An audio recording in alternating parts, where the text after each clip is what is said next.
Hello mga ka-Jonah! Welcome back! This is my mini vlog, voice over and video. So nag-set up na ko sa akong mga pangdagat nga panggamit.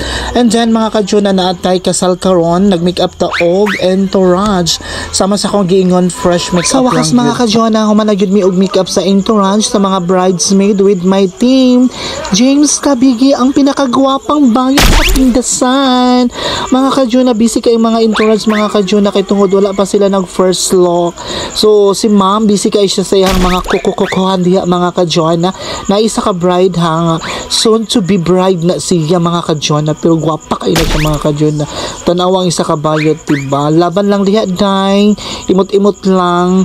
In fairness ha, managyud mi ani og make up, no, laban lang gyud ta ani kay makeup artist man.